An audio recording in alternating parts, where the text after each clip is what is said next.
بسم اللہ الرحمن الرحیم۔ اللہم کل ولی کل حجت ابن الحسن صلواتک علیہ وعلی آبائہ فی ہذہ الساعۃ وفی کل ساعہ ولیا وحافظا وقائدا وناصرا ودلیلا وعینا حتی تسکنہ ارضک طوعا وتمتعہ فیہا طویلا برحمتک یا ارحم الراحمین۔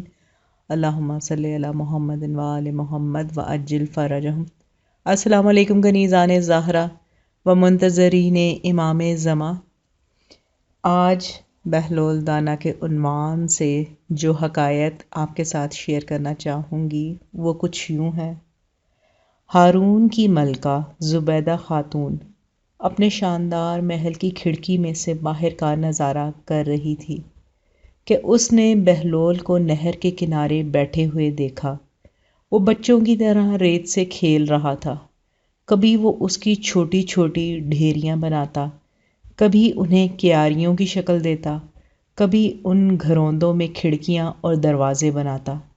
زبیدہ کچھ دیر تک اس کا یہ کھیل دلچسپی سے دیکھتی رہی، پھر اپنی چند کنیزوں کے ساتھ باہر آئی اور بہلول کے پاس آ کر کھڑی ہو گئی اور اسے متوجہ کیا۔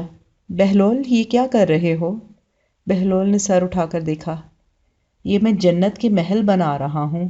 اتنا کہہ کر وہ پھر اپنے کام میں مصروف ہو گیا۔ اچھا؟ زبیدہ نے مصنوعی حیرت سے کہا، پھر کچھ سوچ کر بولی، بہلول، تم بہشت کے یہ محل بیچتے بھی ہو؟ ہاں، بیچتا ہوں، بہلول نے جواب دیا۔ اتنے دینار میں؟ زبیدہ نے مزاحاً پوچھا۔ صرف 100 دینار میں، بہلول نے بتایا۔ زبیدہ نے سوچا کہ اس طرح مذاق ہی مذاق میں بہلول کی مدد بھی ہو جائے گی۔ اس نے کنیزوں کو حکم دیا کہ بہلول کو 100 دینار ادا کر دیے جائیں اور بہلول سے بولی، بہلول، میں بھی ایک بہشت خریدنا چاہتی ہوں۔ کون سی؟ بہلول نے استفسار کیا۔ زبیدہ نے یوں ہی ریت کی ایک کیاری کی جانب اشارہ کر دیا۔ مجھے وہ بہشت چاہیے۔ بہلول نے رقم لے لی اور بولا، تم نے قیمت ادا کر دی ہے، ٹھہرو، میں اس کا قبالہ تمہارے نام لکھ دیتا ہوں۔ زبیدہ ہنسی، میں اس وقت جلدی میں ہوں۔ بہلول، تم اس قبالہ کو لکھ کر محل میں لے آنا۔ وہ اتنا کہہ کر آگے بڑھ گئی۔ بہلول بھی اپنی مٹی کی ڈھیریوں ڈھا کر اٹھ کھڑا ہوا اور وہ سب دینار اپنی جھولی میں ڈال کر ضرورت مندوں اور ناداروں کی تلاش میں نکل گیا۔ زبیدہ سب کچھ بھول کر اپنے معمولات میں مصروف ہو گئی۔ رات اپنے بستر پر سو گئی۔ آنکھ لگی تو اس نے دیکھا وہ ایک ایسے خوبصورت خوشنما باغ میں ہے جس کا تصور کرنا بھی محال ہے کہ روئے زمین پر اس کی کوئی مثال ہو سکتی ہے۔ وہ حیران نظروں سے اسے دیکھتی کی دیکھتی رہ گئی۔ اس نے آہستہ آہستہ قدم اٹھائے اور وہ ہر لحظہ حیرت میں ڈوبتی چلی گئی۔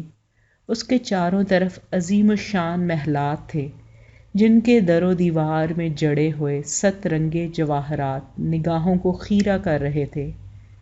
چمن میں بہتی ہوئی نہروں کا پانی موتیوں جیسا شفاف تھا۔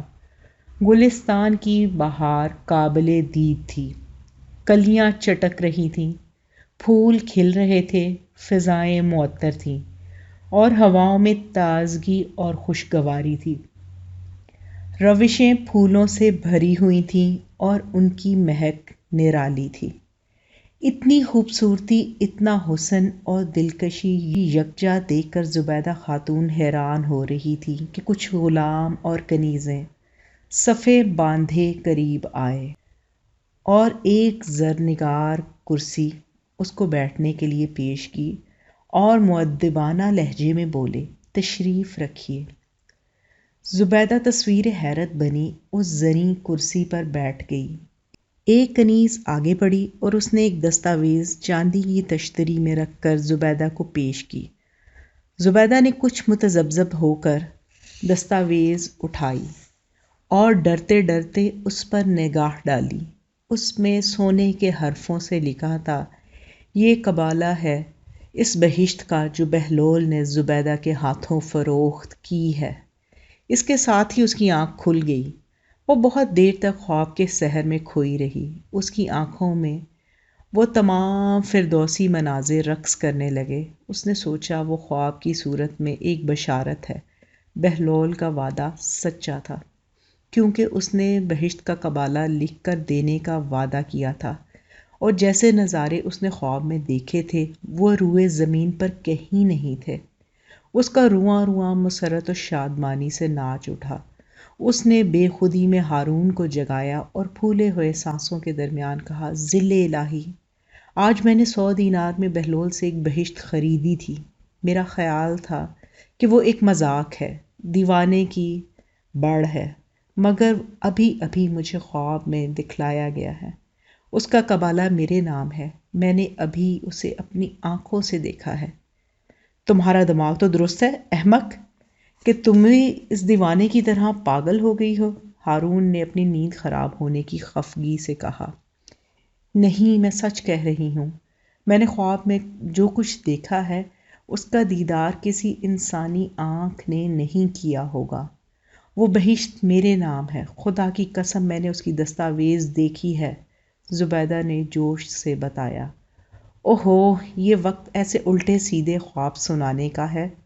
خاموش ہو جاؤ اور میری نیند خراب نہ کرو، ہارون نے غصے سے کہا اور کروٹ بدل لی۔ لیکن زبیدہ کی آنکھوں سے نیند غائب تھی۔ وہ تمام رات اس نے اسی تصور میں گزار دی۔ صبح اٹھتے ہی وہ پھر ہارون کے گرد ہو گئی اور اسے قسمیں کھا کھا کر خواب سنایا اور اسے یقین دلایا کہ اس کا خواب سچا ہے اور بہلول سے خریدی ہوئی جنت حقیقت ہے۔ ہارون نے بہلول کو بلا بھیجا۔ وہ اپنی گدڑی میں لپٹا، شہنشاہوں کی سی شان سے آیا اور معنی خیز لہجے میں ہارون سے بولا، تجھ جیسے بادشاہ کو مجھ جیسے فقیر کی ضرورت کیوں آن پڑی؟ سنا ہے تو نے بہشت بیچنے کا کاروبار شروع کر دیا ہے، ہارون نے مذاق اڑایا۔